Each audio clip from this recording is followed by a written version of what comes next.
speculation on what you think Meghan's next move is? Well, my view is that she is writing her memoirs and that the rest of this... Oh, no. It's a huge money spinner. And all this, what we've seen this last week is... The mask has slipped, and Tom Bower is tearing it all down piece by piece with the precision of a seasoned investigator. For years, the royal family has been shrouded in mystery, but Bower is determined to pull back the curtain and reveal what's really been happening behind palace walls.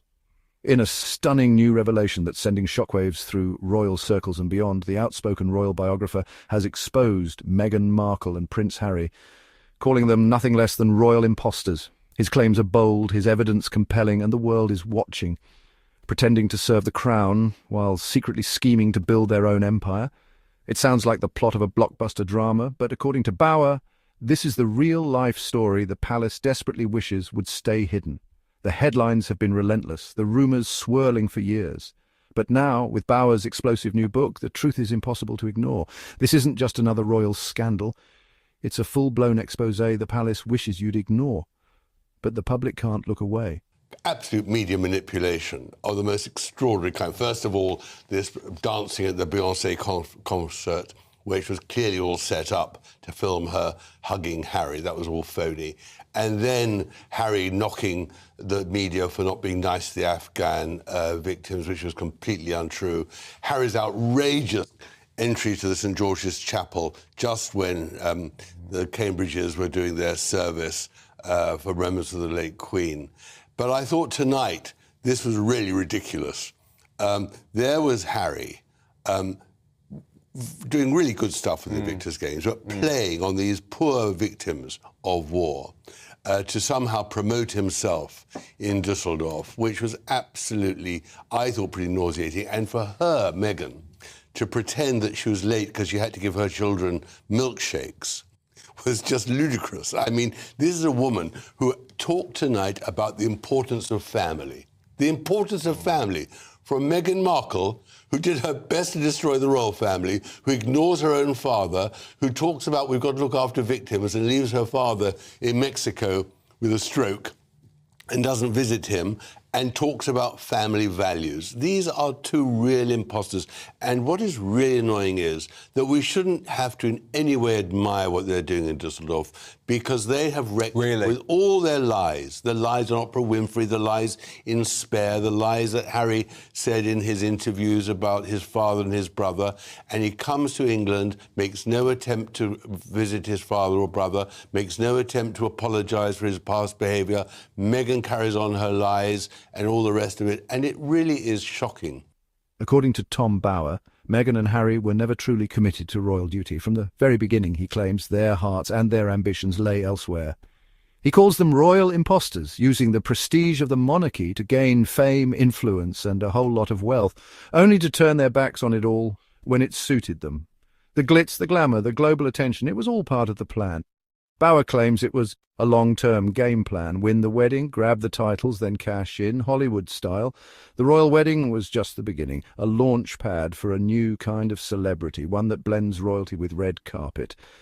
As the couple distanced themselves from royal duties, the signs became clear. The empty throne room, the cold shoulders at official events, the whispers of discontent. Bower says it was all part of a carefully orchestrated exit. Now, they're royalty in name only, clinging to their titles while actively attacking the very institution they walked away from. The contradiction is staggering, and Bower isn't afraid to call it out. Tom Bower says Meghan and Harry are weaponizing the royal brand. Every interview, every headline, every deal, they're leveraging their royal connections for maximum impact. From Spotify to Netflix to those explosive interviews, their biggest selling point isn't their talent, it's their access. The world tunes in, not for their projects, but for the promise of royal secrets and inside stories. That we in any way afford them any respect even whatsoever. though the Invictus Games is a great cause, and it used to be a brilliant thing, actually, because their behaviour is so, well, it's contemptible, really, we shouldn't give the Invictus Games? Well, we should give the Invictus in because the participants and the idea was brilliant, and it is being run very, very well, not by Harry, but by the administrators, and it is terrific for the contestants. I'm all for that. But the Sussexes are using it for their own promotion, and that is what's so naughty, because in the end, of course, Alison Boshoff was right. They are looking for a new brand. They're trying to separate their brands. Well, they're desperate. What's interesting is they haven't got a platform anymore. No magazine is going to interview Meghan Markle anymore. Spotify and Netflix are not going to commission them to do more reports. So they're desperate for somehow to be seen. And they're using the Invictus Games as their platform for promotion. And what must be so difficult for them, Tom, is that things are just working out brilliantly for the Prince and Princess of Wales. I mean, you've got William's trip coming up. And yet, talk to me about this visit. This was quite bold, wasn't it? It was bold, but she looks terrific, Kate. And she's intelligent, and she is so convincing and sincere. And we're very, very lucky to have her. And we're very lucky that Meghan isn't here anymore, in my view, because she really poisoned the atmosphere. Bauer argues they've turned royal drama into big business. Every controversy, every feud, every tearful confession, it all translates into millions of dollars and endless media attention. The symbolism is hard to miss. Empty seats at royal banquets, regalia left behind, a couple walking away from centuries of tradition, yet they still want the world to see them as modern royalty. There we are. We're caught between the rock and a hard place in this, but there we are. It's not a good view from Dusseldorf. But what I like about Kate is she's taking these risks, but she's doing it in a very sensible manner, always connected to important issues, and she shares just enough of herself. So we obviously saw her at the weekend on the rugby podcast having a bit of a laugh with her husband, but it's not sharing deep, dark secrets. It's teasing him for pretending that he's good at rugby. And today she had her hand wrapped up, and we learned that it's because she's had a little injury on her trampoline. So she shares just enough without being uncouth, I guess, in the way that Harry and Meghan are. Oh, absolutely. I mean, she is a star performer and a star person, and we're very lucky. And the King is very lucky, because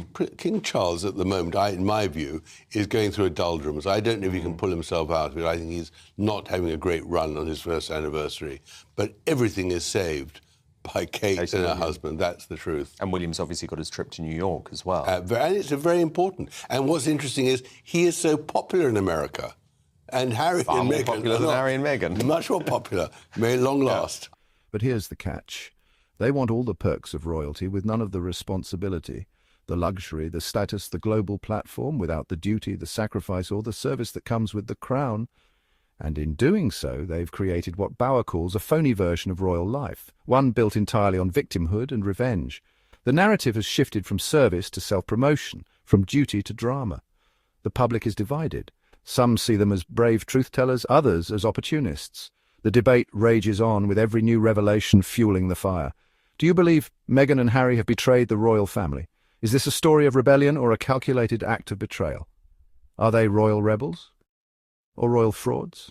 The line between the two has never been more blurred, and the stakes have never been higher.